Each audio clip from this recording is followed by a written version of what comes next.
Greetings and hello everybody, this is Thomas Griffin Jr. of Accursed Studios, but you knew that already.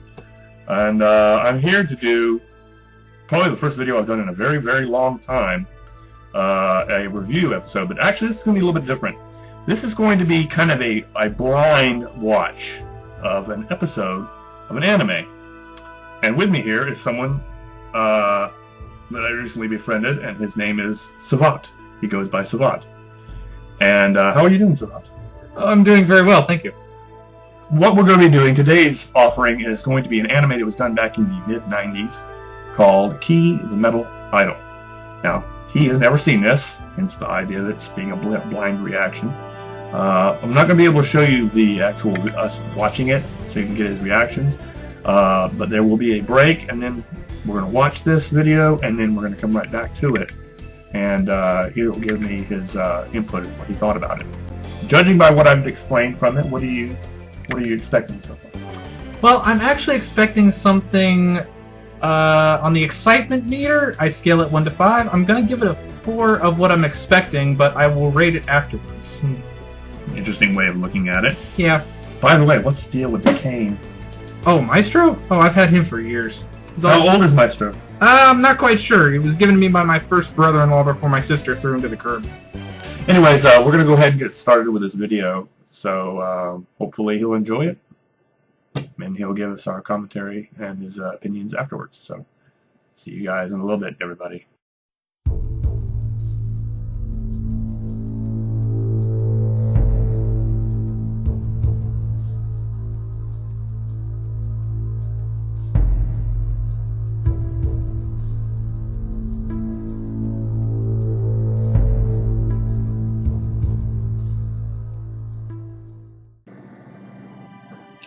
Hey everybody, and welcome back to Accursed Studios commentary of an anime. And we just got done watching the first episode of the sometimes, well, very confusing to some, very entertaining for most, Key the Metal Idol. And this is a series I've been wanting a lot of people to watch for the longest time. It's actually got it. I think there's so much to it, and this is back before CGI happened, so it's not as visually advanced as most people expect of anime today. I mean, it's not an Attack on Titan or anything like that. But you just got done watching that first episode, and what is your? I mean, we just got done, as you can probably see the credits there on the screen, but Oh wait, did you not see it? Hang on, let me move my head. There you go. Don't fall and hurt yourself. Well, Savant is still working. I just got to get used to it. I mean, you're just a strange anomaly, and I don't know what you were doing digging through my garbage. That's something for a later episode. Yeah. Anyways, you just got done watching Key the Metal Idol, the first episode. So, what did you? Let's run this by in different categories. The animation. What did you think of the animation? Now, this was a bit of a struggle for me because I haven't seen something this well hand animated and drawn in a long time. I mean, this made me go back to my memories of watching Trigun for the very first time, English subbed, not dubbed. Mm-hmm. Let's see, Cowboy Bebop, and plenty of others. And I was imagining the days gone by where stuff of this quality has not been seen in a long time. You kind of had that nostalgia feeling. Yes, like someone who hasn't seen an old friend for a long time. I mean, it obviously it is dated. I mean, you could see how some of the animation is a little bit choppy, but you also got to figure this was done in like 93. 93, really? Yeah, it was done in around 1993, 1994, something like that. It's amazing to think something like that was considered old these days. Yeah. Voice acting. We watched the English dub, by the way. And this was done by Viz at the time, also known as Pioneer. But what did you think of the dub of the characters? I think the dub actually portrayed Key very well. I mean, they kept her robot voice thing, her monotone... You heard it. Yeah. I heard the subtle robotic machine voice thing going on underneath her regular voice. Here's a little interesting tidbit. In the Japanese version, That's not there. Really? Yeah. The voice is almost kind of spot on. She sounds like she's a little bit higher pitched. But for the English version, she has that faint little hint of something robotic going on. I'm guessing it's to give her a bit more of a characterization to the audience, like something to confirm that if the audience doesn't pick up on it right away that she's actually a robot and not just pretending, then that subtle thing in her voice will indicate as such. Mm-hmm. But, okay, now, the next question is, and it's kind of hard to say just by seeing only one episode, but the story. The story progression so far. This is more or less an episode that kind of introduced you to a few of the main characters that were going to be portrayed. Was there any of these particular characters that kind of stood out to you? Well, Key's grandfather, her creator, so to speak. I actually thought even though he, spoilers, died in the first episode, I feel like he was a very substantial character, even though we didn't get to see a lot of him. You could feel the heartfelt emotion from the voice actor put into the character, and that just made him seem more relatable to the audience to me. Right. And as you progress through the story, it is explained a little bit more about his backstory, so you'll get to understand him a little bit more. Me personally, the one that stood out to me is mainly the complexity of, believe it or not, Sakura. And also there's going to be another character that's going to be introduced later on that is really instrumental towards the story. A little weird, but very instrumental to the story. But music. What do you think of some of the soundtracks? You listen to the intro and a couple of little background music and a little bit of the ending credit music, but what did you think of the music itself? The music itself gave every single moment that had it more of a what is the word I'm looking for? Substance. It actually felt like I was in the situation with the characters. I was so engulfed in the music. It had this ambiance, one might say. Ambiance. The music. I will say that the one particular track that I really liked was the one that you heard during the reading, the listening of the will, where you heard just this faint sound. It almost sounded like you had this traditional melancholy, almost like a funeral dirge, but in a Japanese style. So you heard some vocalization. Mainly, the vocalization was the main part. It was sounded like a men's choir vocalization, and set to some really faint things, like you heard like little gongs here and there. Me personally, I love the soundtrack so much I actually bought the soundtrack not long after I actually found it. I once had I had a couple of VHSs of this initially, and then I wanted to get it in DVD. But Format update! Format update, exactly. But I was actually surprised to get it online. I was able to get all 3 volumes in one shot like that. And that's another thing too. It's this series is like if I remember second, it's a 13 to 14 episode series, with the last 2 episodes being 1 hour long. Wow. So, all right, now, what was some scenes that most stood out to you, or got the biggest reaction out of you? Well, I'd have to say a little look into Key's past, her childhood, so to speak, really threw me for a loop, because I didn't think robots could have childhoods. But then, once it was revealed that she could actually have the body, switched, then... Exactly! That actually just threw me for a loop and made me think, holy shit.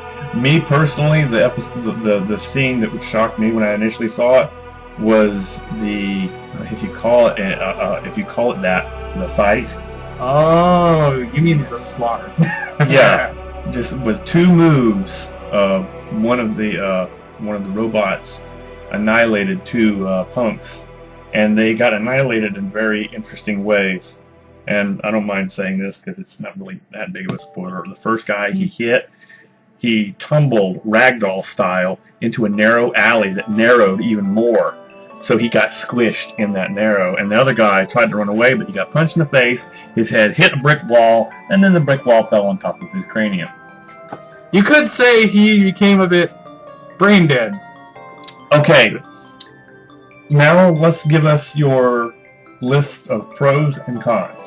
So let's start by getting probably what I think might be the shorter of the list. I don't know. I always want people to be very honest with these reviews. Okay. Let's start with, either way, your pros, cons. Let's start with my cons. For one, I actually, well, it's not so much a con for me as it is for people who might find this at random somewhere. They probably won't be able to get into the story as fast as a lot of other anime that were developed around the era this came from. And while a lot of people, not like us, can't grasp the story, they'd have to keep watching about a couple episodes in before they get it. Now, most animes from that time actually established the story right away. This one took its time and actually went to build up subtle hints at future events to come. Mm-hmm. That would be one of my pros, because storytelling has taken a bit of a downfall in recent years. I think it's probably because there's been an influx of, especially in the anime world, a lot of action-based. Action-based, fan service, blah, blah, blah. Yeah, and to be a really good storyteller, you really got to go out there. The people that made shows like Angel Beats and Clannad, they're very good storytellers. And that's actually a couple of titles that he hasn't actually watched, and hopefully I'll be able to do that. I actually don't have a copy of Clannad, but I have a copy of Angel Beats that I might let him borrow. Huh, that would be interesting. Yeah, but so you don't have much in the way of cons. No, I actually like this overall, and here's my pros. One, it's hand-drawn. You don't get to see quality like this anymore. And I miss this style of art because it made me feel like I was watching something completely new to the world, even though it's older than, probably a lot of... Most of the anime people that are fans that are actually watching anime these days. Yeah, exactly. Another thing, both the English dub and the Japanese version with the English subs, I haven't seen the sub yet, but I'm going to take a guess that it's just as good as the English one. I will say there is a con, and from someone who's actually watched the anime a little bit more, there's a couple of reused voice actors for some like minor roles, and that can get a little bit wearing. You can actually tell that they were trying a little too hard. Production-wise, you can tell that there was corners cut in certain areas, like there was an animation glitch in one specific scene, like right at the beginning, where the guy was talking, and all of a sudden it looked like his hand was like right here, and it came back, this came back. So he was talking, all of a sudden it was like, and that was a little animation glitch. And in the dub, although the dub is excellently done, I think there were moments where there was miscues and lip flaps, but they were not as drastic enough to take away from the storytelling and ruin it. Okay. That said, I always do my grade scales on a list from 1, 1.5 to 10. So I'm going to be using sort of the magic of computers. I'm actually going to show the grade scale about right here, somewhere right here, right when you say it. So, what grade scale would you give? So far, from my initial impression, I mean, there's no unnecessary fan service, the music is great, the characters are well written, and while there are animation errors every now and again, that's just a minor complaint for something that looks just so amazing. So I'm going to have to give it a 9.5. There it is.